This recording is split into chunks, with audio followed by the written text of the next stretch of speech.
वेदे अन्यायी पडे, तो निरय भोगे दंडे, सन्यायी तो सुरवाडे, स्वर्गी जिये पै। वेद के निर्णय के अनुसार जो गुनहगार पापी ठहरता है उसे नरकवास की सजा मिलती है, और निर्दोष ठहरने वाला वह पुण्यवान स्वर्ग में जाकर सुख से कालक्रमण करता है। ऐसी विश्व व्यवस्था अनादि जे हे पार्था, ते म्हणती ते वृथा आघवेची। इस प्रकार विश्व का जो यह अनादि काल से चलता आया हुआ प्रशासन है, उसे ही वे आसुरी लोग व्यर्थ कहते हैं। यज्ञ मूढ़ मुसिले यागी, देव पिसे प्रतिमे लिंगी, नागविले भगवे योगी, समाधि भ्रमे। वे लोग यह भी कहते हैं कि इस विश्व में यज्ञ का पागलपन सवार हुए याज्ञिक लोग होम हवन के फेरे में पड़े रहते हैं। देवधर्म की सनक लगे हुए लोग प्रतिमाओं की और प्रतीकों की पूजा अर्चा में अटके हुए हैं। भगवे कपड़े पहनने वाले जोगी समाधि के भ्रम में धोखा खा गए। एथ आपुले निबळे, भोगीजे जे जे वेटाळे, हे वाचूनी के वेगळे पुण्य आहे। यहाँ इस संसार में अपने बल पर जो कुछ समेट सकते हैं, हस्तगत कर सकते हैं, उसका यथेच्छ उपभोग करना चाहिए। इसके सिवा दूसरा और कौन सा पुण्य हो सकता है? ना अशक्तपणे आंगिके, वेगळ वेटाळी नटके, ऐसा गादिजे विणसुखे तेची पाप। अथवा अपनी दुर्बलता के कारण तरह तरह की उपभोग्य वस्तुओं का भंडार यदि उपलब्ध नहीं हो सकता हो और इसीलिए सुख प्राप्ति के अभाव में दुखी हो जाना हो, तो वही पाप है। प्राण घे पती संपन्नाचे, ते पाप जरी साचे, तरी सर्वस्व येते याचे, हे पुण्य फळकी। धनलोभ के कारण धनवानों के प्राण हर लिए जाते हैं। यह यदि सचमुच पाप है तो उनकी सारी संपत्ति जो हमारे हाथ लगती है, उसे तो पुण्य का फल ही कहना चाहिए। बळी अबळा ते खाये, हेची बाधिते जरी होये, तरी मासे या कान होये निसंतान। सशक्त अशक्त को खा जाता है। यह बात यदि शास्त्र विरोधी है तो जब बड़ी मछली छोटी मछली को निगल जाती है, तब मछलियों का कुलक्षय क्यों नहीं होता? आणि कुळे शोधूनी दोनी, कुमारी पाहिली सुलग्नी, मेळविली प्रजा साधनी हेतु जरी। और बाप का तथा मामा का इन दोनों कुलों की खूब अच्छी तरह छानबीन करके शुभ मुहूर्त में देखी हुई वधु विवाह के लिए निश्चित की जाती है। यदि यही प्रजोत्पत्ति का उद्देश्य हो, तरी पशुपक्षादि जाती, जे या मीति नाही संतती, ते या कोणी प्रतिपत्ति विवाह केले। तो जिनके संतान की गणना ही नहीं हो सकती, उन पशु पक्षियों के विवाह क्या किसी ने शास्त्रोक्त पद्धति से कर दिए हैं? चोरियेचे धन आले, ते कोणासी विष झाले, वालभाचिये रती झाले, कोढ़ी कोण।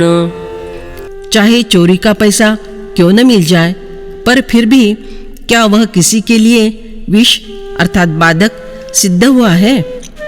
प्रियकर के साथ समागम करने पर, व्यभिचार करने पर क्या कोई कोढ़ी हुआ है? म्हणून देवो गोसावी, तो धर्माधर्म भोगवी, आणि परत्राच्या गावी करी तो पैठे। इसलिए संपूर्ण जगत का नियंता जो ईश्वर है, वही प्राणियों के पाप पुण्य के अनुसार उन्हें भोगने में लगाता है, और उसके लिए उन्हें नरक अथवा स्वर्ग ऐसे पराये स्थान पर वास्तव्य करने भेज देता है। तरी परत्र ना देवो, न दिसे म्हणो निवावो आणि करता निमे मग ठावो भोग्यासी कोणू। यदि इन बातों को ठीक मान लिया जाए तो परलोक अथवा ईश्वर कहीं दिखाई नहीं देते हैं, इसलिए वे सभी बातें झूठ है। और मान लो कि यदि पाप पुण्य का कर्ता मर जाए तो फिर उन भोगों का स्थान कहाँ होगा, उनका भोग कौन करेगा। एथ उर्वशी इंद्रसुखी जैसा का स्वर्गलोकी तैसा कृमि नरकी लोळ तुश्लाघे। यहाँ यदि स्वर्ग अथवा नरक की कल्पना का विचार किया जाए तो फिर स्वर्गलोक में उर्वशी अर्थात अप्सरा के साथ रहकर इंद्र जितना सुखी होता है उतना ही आनंद नरक में सड़ने वाला कीड़ा अपनी मादी के सहवास में मानता है। म्हणोनी नरकु स्वर्गु नभे पाप पुण्या भागु जे दोठाई सुख भोगु कामाचितव। इसलिए इस बात से यह सिद्ध होता है कि पाप अथवा पुण्य इनका फल नरक अथवा स्वर्ग नहीं है, क्योंकि दोनों ही स्थानों में होने वाली सुख की प्राप्ति काम के कारण ही होती है। या कारणे कामे स्त्री पुरुष युग में गिळती तेथ जन्मे आघवे जग। काम वासना की पूर्ति के लिए जब नर मादी के जोड़े एक दूसरे से एक रूप हो जाते हैं तब इस विश्व का जन्म होता है। आणि निजे अभिलाखे स्वार्था लागले हे पोखे पाठी परस्परे द्वेषे कामुच नाशी। और अपनी इच्छा के अनुसार स्वार्थी जगत काम भावना के कारण वृद्धिंगत होता है और फिर पारस्परिक द्वेष के कारण काम भावना ही नाश करती है। एवं काम वासु निकाही जगा मूळची आन नाही ऐसे बोलती पाही आसुरते। इस प्रकार काम के सिवा इस जगत का मूल ही और दूसरा कुछ नहीं है, ऐसा वे आसुरी प्रकृति के लोग बोलते रहते हैं। इस बात को तुम ध्यान में रखो। आता असो हे किडाळ बोलीन करो पघळ सांगताची सपोल होतसे वाचा। अब इन आसुरी प्रकृति के लोगों का अध्याय यही समाप्त करते हैं।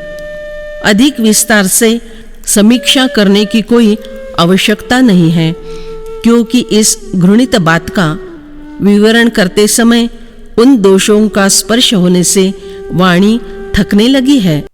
एतान् दृष्टिमवष्टभ्य नष्टात्मानोऽल्पबुद्धयः प्रभवन्त्युग्रकर्माण क्षयाय जगतो हिताः।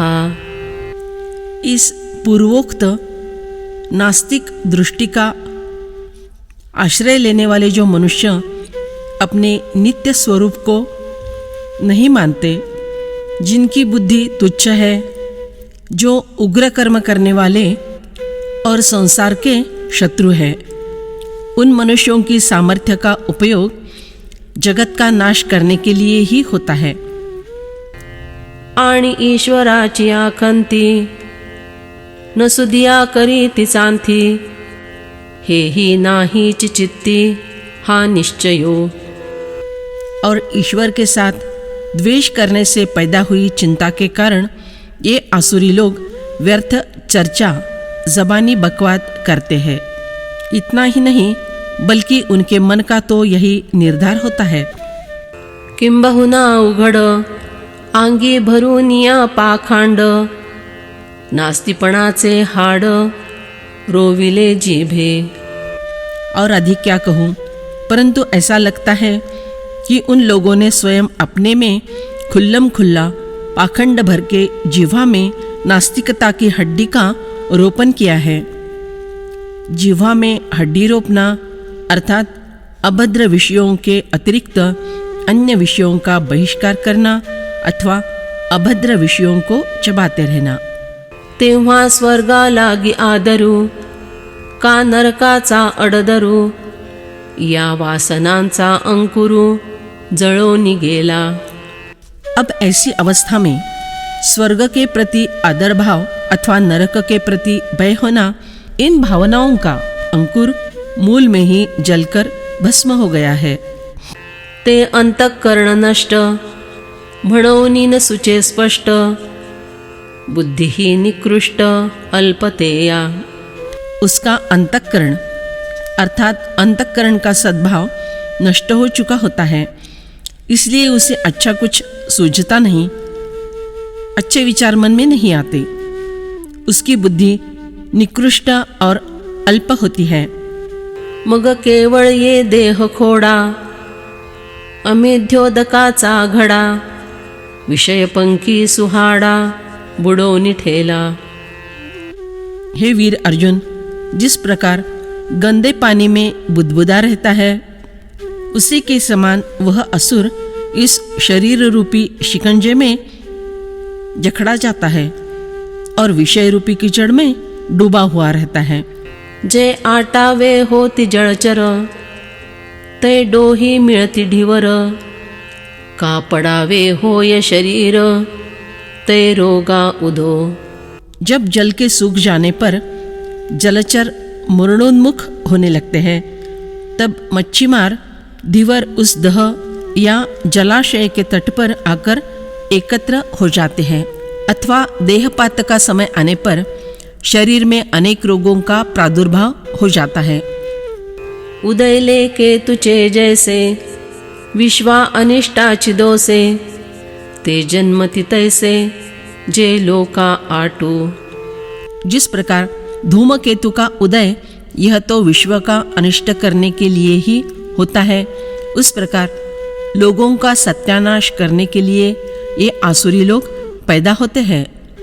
विरूढले या अशुभ, फुटति ते चिकोंभ, पापाचे कीर्तिस्तंभ, चालते ते। पाप की अर्थात पाप के बीज की बोआई होने पर उसमें से वही अंकुर निकलते हैं। पाप का बीज बोने पर पुण्य के अंकुर कैसे उत्पन्न होंगे? पाप का आचरण करने वाले वे आसुरी लोग मानो पाप की कीर्ति के चलते फिरते स्तंभ ही होते हैं। स्तंभ अचल होते हैं, इसलिए यहाँ चालते अर्थात चलते हुए यह विशेषण। आणि मागा पुढा जाळणे, वाचूनी आगी आन नेणे, तैसे विरुद्धची करणे आथितेया। और जिस प्रकार कहीं आग लग जाती है, तब वह पीछे का अथवा आगे का ऐसा कुछ देखे बिना सब कुछ जलाने के सिवा और कुछ जानती ही नहीं है, उसी प्रकार उन आसुरी लोगों को कुछ विरुद्ध बुरा काम करना इतना ही मालूम होता है। परितेची गा करणे, आदरीति संभ्रमे जेणे, तो ऐक पार्था म्हणे श्रीनिवासू। अरे परंतु ऐसे ही विपरीत कर्तृत्वों का वे जिस उत्साह के साथ स्वीकार करते हैं, वह उत्साह अर्थात उतावली गड़बड़ी कैसा होता है? हे अर्जुन, उसे सुनो, ऐसा भगवान श्री कृष्ण ने कहा। काममाश्रित्य दुष्पूरन् दम्भमानमदान्विताः, मोहात् गृहीत्वा सद्ग्राहान् प्रवर्तन्ते शुचिव्रताः। कभी पूरी न होने वाली कामनाओं का आश्रय लेकर दंभ, अभिमान और मद में चूर रहने वाले तथा अपवित्र व्रत धारण करने वाले मनुष्य मोह के कारण दुराग्रहों को धारण करके संसार में विचरते रहते हैं। तरी जाळे पाणीये न भरे, इंधनी आगी न पुरे, ते आ दुर्भरची धुरे मुख झाले। तो जाल कभी पानी से भरा नहीं जा सकता, चाहे कितना ही अधिक ईंधन क्यों न डाला जाए, परंतु वह ईंधन कभी जलती आग के लिए यथेष्ट नहीं होता। चाहे कितनी भी अधिक वृद्धि क्यों न की जाए, पर फिर भी वह सारी अधूरी ही पड़ जाती है। ऐसी बातों में जिनका मोह अग्रस्थान पर प्रथम क्रमांक पर है,